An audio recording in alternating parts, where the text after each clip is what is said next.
Welcome back to Orange Nation Artist of the Day, Red Hot Chili Peppers. We got to get to our guest. We're running late. He's got a meeting to go to. Yeah, let's, without further ado, let's get to Gerry McNamara. Gerry, thanks for coming on a game day. We were just talking with Matt Park about the event next week, the watch party. I know you're focused on the game. We'll get into the game in a second, but how much are you and the rest of your teammates looking forward to this opportunity next Friday?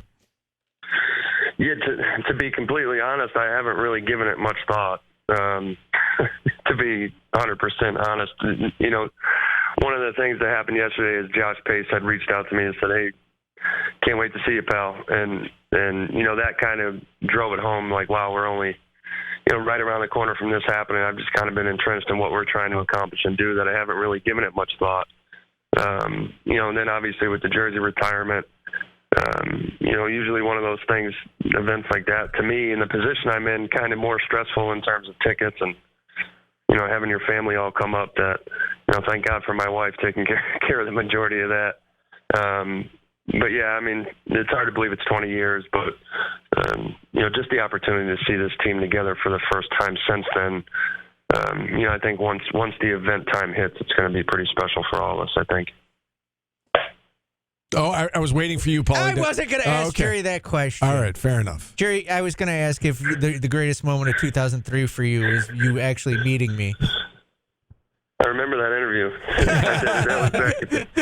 That was back at the hotel. I think you, just like nowadays, you probably asked me one or two inappropriate questions. Not much has changed on that end for 20 years, but I do recall that. I remember, I think we did it back at the hotel in the room, just messing around, and yeah, you know, that night, some of the stuff is fuzzy in terms of what exactly. I know I had a bunch of family, but I do remember the interview you and I had. Yeah, I told this story last week too. Another fuzzy memory about after the game. For some reason, you, myself, and Matt Gorman were on Bourbon Street, and you were signing autographs, and Matt Gorman kept handing the ball to me to sign also.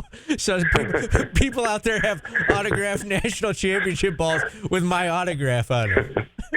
Well, there's a few people. There's a few people in Denver, Colorado, that probably have one signed by Jose Canseco, because I've seen that signature on a basketball from Matt Gorman. That's so, funny. yeah, that doesn't surprise me much. All right, Gerry, I know you're locked in on a game tonight, and we'll talk more about the anniversary next week. But as for this opponent, listen, this is a huge game for both these teams. We know that Clemson is trying to get into the tournament just like you guys are. They're 1-5 in their last 5, 1-4 rather in their last 5. What has changed, do you think, for this team, and what are you expecting to see out of this squad tonight? Well, you got to figure coming off last game is on the road, and they've been a completely different team at their place. 7-1 at home. Their only loss being in Miami in a 4-point game. And, you know, I think when I look back the last time we were here, just how physical the play was when we played them, how difficult they were to go around defensively. They were very, very physical on drives. You know, I think the one thing when you only make 4 for, I think 24 they were from the 3 against Louisville, I mean, you're going to struggle to beat anybody. We just obviously went through that where we really struggled from the perimeter against Duke and just kind of couldn't get our offense going. You know, but they've relied on players like Hunter Tyson and P.J. Hall. I think P.J. Hall is terrific. You know, so they've got a lot of quality players, but the kid Tyson's had a terrific season. But again, when they've been at home, they've been a completely different ball club. They can ramp their pressure up. They've shot it well. They've won games late here. So you're facing a different animal when you play them at their place. You know, one of the things that come out of that Duke game that you referred to was the play of Jesse Edwards and how Duke defended Jesse, right? I mean, you know, you look at his stats, you say, well, he only had 5 points. He only took 3 shots. I mean, they made his life very difficult. They double-teamed him when he touched it. Moving forward, and I don't know if necessarily that'll be an issue tonight. We've been talking about how, you know, Clemson doesn't have the same amount of size necessarily that Duke does. But when you see that again moving forward, how do you combat a team throwing, you know, 2 guys at him and making sure that he can still find a way to be effective? Well, first and foremost, we weren't able to get him the ball close enough. You know, the majority of his touches came outside the paint. The better job he can do to seal position and get it closer to the basket, obviously the more efficient he's going to be and the more opportunities he's going to have. The second thing is against a team like that, it's almost like, for years people would say it's difficult to simulate the Syracuse zone, and it's difficult to simulate the double that they had. I mean, Derek Lively is as good defensively as anybody in the country, and that's fine. That's great, but when you send a double team, usually you're sending a double team of a player that's maybe a little bit smaller, not as physical, but they're sending a double team a lot of times with another 7-footer. I think that was the biggest issue for him, was seeing the size at both positions in the double.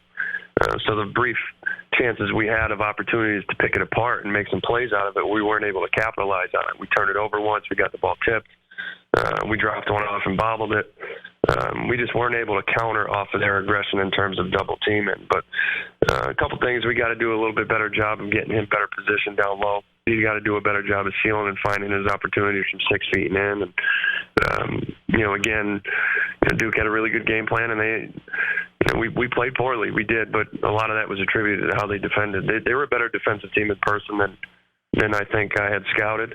And one of the reasons was it was really difficult to see around 2 7-footers. One big picture question for you, Gerry. We've been talking a lot about the net and how, if teams or conferences don't get off to a good start in the non-conference, that there's not much they can do once they get into conference to prove that narrative or prove that reputation wrong. Do you think the net they should change how the metrics and how they put together these net resumes as you look at NCAA tournament? Yeah, I get what you're saying. I mean, if you could play in the Big Ten and the Big 12 and be 3-12 right now, or 11, and have a significantly better net than some of the teams that are in our position, where we've played well in conference. And, we've got 17, 18 wins, 16 wins, and it doesn't give you a lot of opportunities. Our non-conference schedule really hurt us. The league's non-conference schedule, where teams got off to a poor start. I think we're in that boat in terms of we dropped 2 that we shouldn't have, and had opportunities within conference play that we could have capitalized on and weren't able to get over the hump.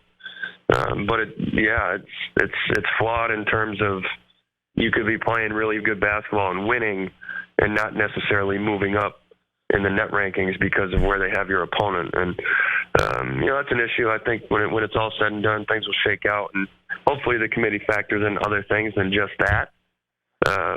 But yeah, it's something that we've obviously talked about as a staff, that you can look around the country and other people are getting more opportunity in terms of what the perception is of who they are based on their net ranking, through their conference. Yeah, I mean, you look at the Big 12, you mentioned it, Big 10 for that matter too. It's like every game is a quad 1 opportunity for whoever the road team is. That's what it feels like anyway. All right, I know you got work to do, Gerry. Thanks so much for coming on, giving us some time. Good luck tonight, and we'll talk to you on the TV side of things tomorrow. Thank you, guys. Appreciate it. All right. SU assistant coach Gerry McNamara. And with that, we will take our final timeout.